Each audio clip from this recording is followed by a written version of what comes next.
नमस्कार विद्यार्थी व पालक मित्रांनो, आजचा महत्त्वाचा विषयावरती आपण येऊन ठेपलेला आहे ते म्हणजे महाराष्ट्र राज्यामध्ये BVSC म्हणजे bachelor of veterinary science and animal husbandry या व्हेटरनरी सायन्समध्ये करिअर करू इच्छिणाऱ्या विद्यार्थ्यांना आपण काही मार्गदर्शन करू शकतो का या संदर्भातला हा व्हिडिओ आपण बनवलेला आहे।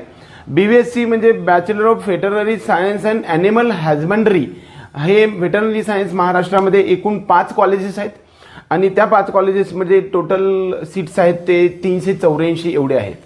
म्हणजे या 5 कॉलेजेस टोटल गव्हर्नमेंट आहेत, यामध्ये कसल्याही प्रकारचे प्रायव्हेट कॉलेजेस नाहीत, त्याचबरोबर सेमी गव्हर्नमेंट सुद्धा कॉलेजेस नाहीत।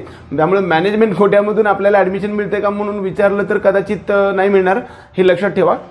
तर या संदर्भात मी व्हेटरनरी सायन्सच्या संदर्भात 23 सप्टेंबरला ज्यांनी फॉर्म भरला आहे त्यांच्यासाठीच हे उपयोगी पडू शकतं आहे। त्यामुळे व्हेटरनरी सायन्सचे एकूण 5 कॉलेजेस कोणते आहेत आणि त्याच्यामध्ये किती सीट्स आणि फीस किती आहेत या संदर्भात आपण आता अभ्यास करूया।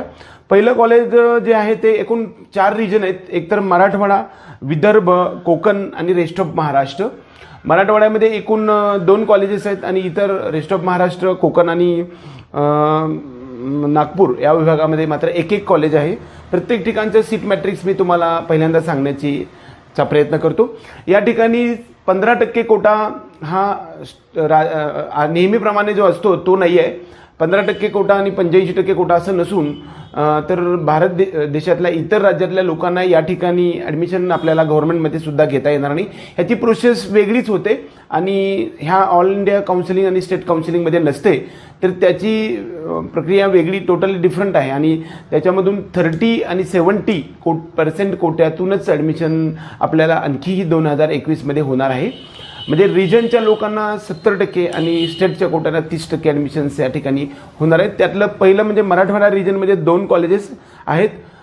पहिलं कॉलेज जे आहे ते college of veterinary and animal sciences Parbhani, या ठिकाणी 80 सीटचं कॉलेज आहे हे। या ठिकाणी जवळपास आपल्याला 52,760 एवढी फीज आहे आणि 30% कोट्याचं कॉमनचं मेरिट या ठिकाणी 445 आणि 70%चं 455, SCचं 408 आणि 418, ST कॅटेगरीसाठी 211 आणि 250, विजे NT कॅटेगरीसाठी 323 एवढं मेरिट राहिलेलं आहे। OBC कॅटेगरीसाठी 449 आणि 70%साठी 433, EWS सुद्धा या ठिकाणी आरक्षण आहे, 336च्या आसपास गेल्या वर्षी ॲडमिशन मिळालेलं आहे। दरम्यान 400 ते 450 पर्यंत लोकांना या ठिकाणी आपल्याला ॲडमिशन घेण्यासाठी मदत होऊ शकते। दुसरं कॉलेज जे आहे ते college of veterinary science Udgir, हे सुद्धा मराठवाड्यामध्ये आहे। या ठिकाणी 70% मराठवाड्यातील लोकांना ॲडमिशन घेता येऊ शकतं आणि 30% हे इतर रेस्ट ऑफ महाराष्ट्र, विदर्भ आणि नागपूर या विभागातील लोकांना घेता येऊ शकतं। तर या ठिकाणी सगळे मिळून 64 सीट्स आहेत आणि 52,760 एवढीच फीज आहे।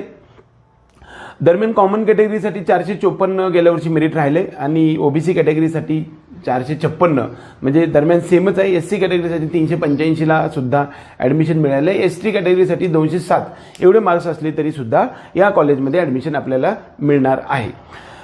दुसरा जो रिजन आहे तो म्हणजे कोकण रिजन। कोकण रिजनमध्ये 100 सीटचं एक कॉलेज आहे, बॉम्बे व्हेटरनरी कॉलेज मुंबईमध्ये हे कॉलेज असणार असतील, तर कोकण विभागामध्ये 100 सीट्सचं आहे आणि या ठिकाणी 30% कोट्यातून आपल्याला सर्व राज्यातील लोकांना घेता येऊ शकतं आणि 70% कोट्यातून मात्र फक्त कोकण रिजनमधल्या लोकांना घेता येऊ शकतं। कॉमन कॅटेगरीसाठी या ठिकाणी 475, SCसाठी 410, STसाठी 327, NT 1, 2, 3 साठी 400च्या दरम्यान मेरिट आहे, OBCसाठी 447 आणि EWS या कॅटेगरीसाठी 406 एवढ्या मार्कावरती या ठिकाणी ॲडमिशन झालेलं आहे।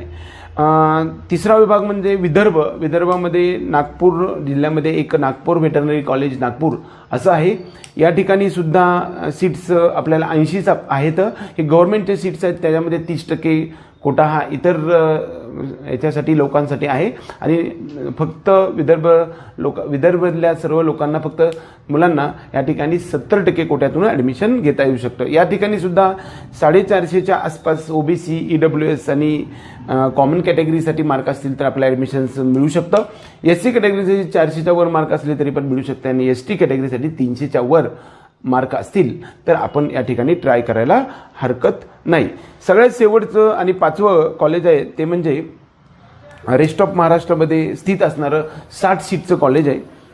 ते म्हणजे Krantisinh Nana Patil college of veterinary and animal sciences Shirwal, Satara जिल्ह्यामधलं हे रेस्ट ऑफ महाराष्ट्रामधलं एकमेव कॉलेज आहे. या ठिकाणी 60 सीटची मान्यता आहे. 52,760 एवढे या ठिकाणी फीज आहे आणि या ठिकाणी 30% कोट्यातून इतर सर्व रिजनमधल्या लोकांना घेता येतं आणि 70% कोट्यातून मात्र इथल्याच रिजनला लोकांना घेता येतं. तर दरम्यान कॉमन कॅटेगरीसाठी दरम्यान 446 तेवढंच मेरिट ओबीसीसाठी पण आहे. EWSसाठी 400ला सुद्धा गेल्या वर्षी नीट स्कोअरमधल्या मुलांना ॲडमिशन मिळाले.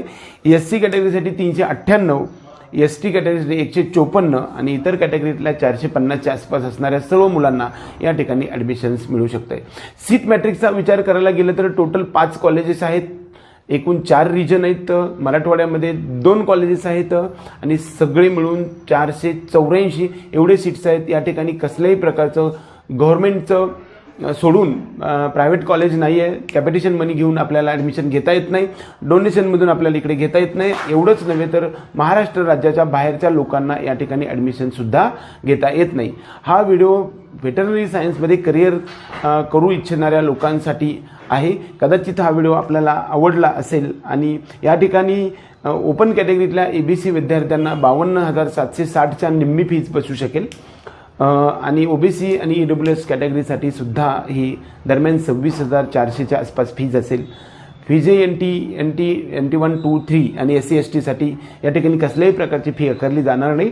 ती टोटल फ्री असते. दरम्यान 1,500च्या आसपास ॲडमिशन प्रोसिजर फी असू शकते. तर यामध्ये करिअर तुम्ही 100% करू शकता. ही खूप छान ब्रांच आहे. MBBS नंतर टॉपची ब्रांच असं आलेलं आहे.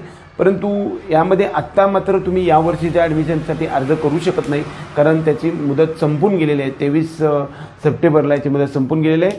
याच्याबद्दल करिअर करू इच्छिणाऱ्या लोकांनी आम्हाला जरूर संपर्क करू शकता. करिअर मेकिंग गायडन्सच्या माध्यमातून आम्ही तुम्हाला मार्गदर्शन करू. इतर सर्व स्ट्रीम्समध्ये आपल्याला ॲडमिशनसाठी मार्गदर्शन करण्याचा आम्ही पेड काउन्सिलिंग प्रोग्राम पण घेतलेला आहे. तर कदाचित तुम्हाला हा व्हिडिओ आवडला असेल तर लाईक करा आणि आमचा ह्या व्हिडिओला सबस्क्राईब करून बेल आयकॉन दाबायला विसरू नका, जेणेकरून आपले हे सगळे अपडेट्स आम्ही देण्याचा अगदी प्रामाणिक प्रयत्न करत आहोत. जय हिंद, जय महाराष्ट्र.